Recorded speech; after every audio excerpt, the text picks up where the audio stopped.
Hi guys, and welcome to episode 10 of Reading South African Celebrity Birth Charts. So I missed a Libra season South African celebrity reading, but this will be it. But they have Scorpio placements, and it's none other than Shekhinah.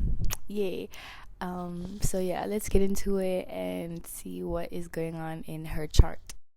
So, according to Wikipedia, Shekhinah was born on the 2nd of October 1994 in Pietermaritzburg in KwaZulu Natal. And she has a Scorpio stellium, which is why it fits in with Scorpio season, right? Just why we're doing her chart. But we don't know what time she's born. So, she could either be a Leo moon or a Virgo moon. So, Shekhinah, if you're watching this, please drop your time of birth so we'll know what's correct, because we're gonna read your chart for the Leo moon and for the Virgo moon, and then whatever sticks will stick. Okay, so let's get started with the Leo moon reading, right? So if she is born during midnight, which would be when the Leo moon time, she would have her moon squaring Pluto. Now that's the first aspect that I saw because of the very tight square, right? See, her moon would be like 25, 26, 27 degrees Leo, but her Pluto is 26 degrees Scorpio, right? So that's a square in astrology. And as I mentioned before in all my other previous readings that you should go watch, that a square means friction. And friction means when two planets come and they interact with each other and they kind of like rub each other the wrong way. Just think of like someone that you know that you don't really get along with because you don't really match with their energy. So as soon as you guys get to know each other, that's when you get to understand each other. But even with that, like, comes a lot of ups and downs, because you guys just like come from completely different places. And sometimes not really, but like, yeah, anyway. So, your moon is your comfort zone, right? That's the energy that your mother raised you in. And the moon represents the relationship that we have with our mother. Like, a lot of the times, we'll even say in astrology that your moon represents how your mom raised you, which is also very true. So, Pluto represents, generational transformation, but transformation that changes things, changes culture and ideologies, philosophies, etc. So having that harshly squaring, because squares in astrology are a harsh aspect, having that squaring your moon means like a lot of times people who have emotionally destructive mothers or mothers who were domineering, because Pluto is a very strong domineering planet, right? Because Pluto rules Scorpio, and we all know how Scorpios are, you know what I'm saying? So having that squaring your moon, like, this calls for people who usually had a rough relationship with their mother, a mother who was aggressive. So therefore now in their adult life they experience like aggressive emotions and fluctuating moods, but like unexpected fluctuating moods and intense moods. People who are obsessive, possessive, but also people who are just confusing emotionally. And that's obviously because they mirrored that from their mothers. And mother, because it's aspecting the moon. And then also on the Leo moon one, right? She has her Leo moon squaring Venus in Scorpio and Jupiter in Scorpio, right? And her North Node. Now, moon squaring North Node people, your North Node is like what you're here to learn, what you're here to experience. So Shekhinah, with all her aspects too, she has her Venus and her Jupiter and Pluto all conjuncting her North Node, right? So she has a lot of support. And your North Node, as I always say, is what you're here to experience. This is your current life's path. This is what you're meant to learn in this lifetime, right? So Scorpio is all about what? Transformation, emotional refinement, emotional transformations, shared resources, finding your personal power. So she's meant to experience all those dark themes. Also, Scorpio being a dark sign, dark meaning taboo, dealing with the occult, taboo matters, things dealt with behind closed doors, so just anything that's emotionally transformative, death, destruction, taxes as well, everything that's private to you, that's scorpionic energy.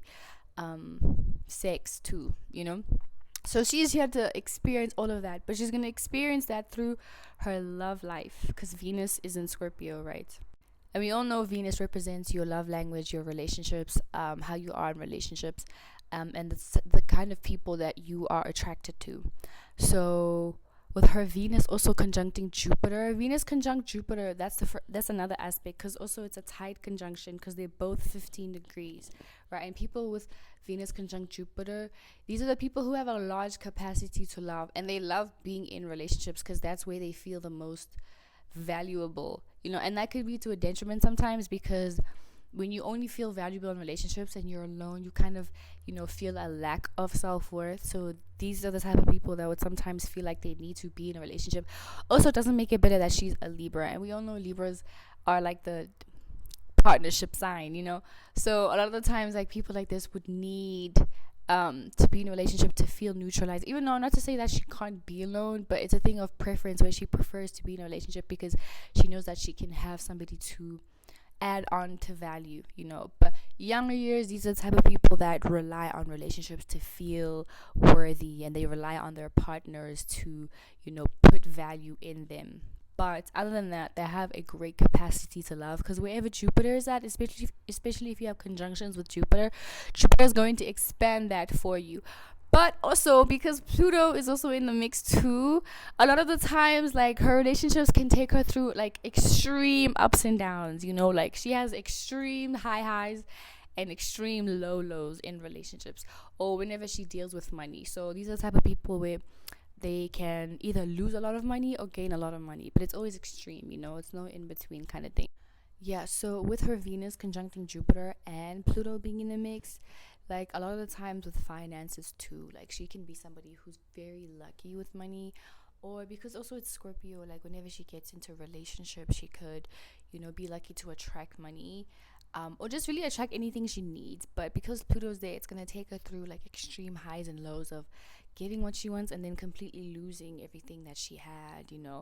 But that's something that she has to learn in this lifetime, is to go with the not go with the flow, but learn how to adjust, to learn how to transform in those transformative times, and adapt to that. Also, she has her Mars in Cancer trining Pluto. Now, usually people with this, they're not like the people who have a conjunction where you can, like, obviously sense and smell their cockiness. These aren't people that like to show off that they're good at something. Like, they only show it off when it's needed. You know what I'm saying? Or, like, these aren't people who feel like they need to flex. Like, Mars conjunct Pluto, or even Mars square Pluto, depending on the orbs, how tight the conjunction is or how tight the square is. But these people with Mars trine Pluto, like, they know they have what they have. They just won't flaunt it unless it's necessary. Even with their anger too, like, they have the same temper as someone with a conjunction or an opposition, but they won't attack unless provoked. Like, that's the kind of energy that these people have, especially Shekhinah as well. But also, if you look at her Venus and her Mars, like, they're both in full, like, they're in their full signs. Venus falls in Scorpio, Mars falls in Cancer. So this is like indicating somebody who has a rough love life, and also a rough time with expressing their femininity, especially in relationships, because they can have this tendency of either being very domineering emotionally to the point where it can feel like somebody's suffocating around them, versus them feeling like they can, like, there's no in between. They're either going to be overbearing or they're going to be completely reserved, but there's no in between. So that's like the little frustration that Shekhinah probably has in her relationships with men and women as well.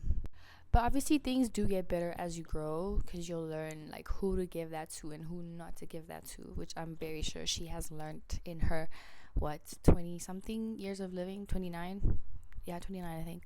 Okay, and then second part, if she's a Virgo moon, right, then she would have her Virgo moon opposing her Saturn in Pisces, which would be the most prominent aspect that she has, because all the other signs are too far away of an orb to make any kind of shift.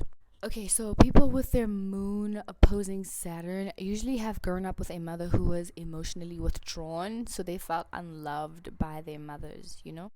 As I was saying, having your moon oppose Saturn usually makes for people who had grown up with an emotionally reserved mother who was always working and therefore placed importance on you and how you present yourself in the world. But also because Virgo and her Venus in Scorpio all lack the Venusian energy, bigger emphasis and bigger themes of feeling unloved by your family members is very prominent, especially by women, because Venus and Moon are how we connect to femininity and our own femininity and other females or feminine presenting women. So a challenge with that is probably something that she's had to deal with, is how to not be overbearing or not be too cold with people, but that's only just because she's trying to protect herself and protect her emotions. Because look at her chart. This chart is full of water. Like, Shekhinah is probably one of the most emotional people, like, on earth, so that reserved nature just comes from protecting that. Anyway, that's the reading. Shekhinah, I love you so much. I love your music so much. And if you guys would like a reading from me, hit me up on Instagram and DM me, and we will discuss the price and a date for your reading. Otherwise, I'll see you in my next video. Mwah.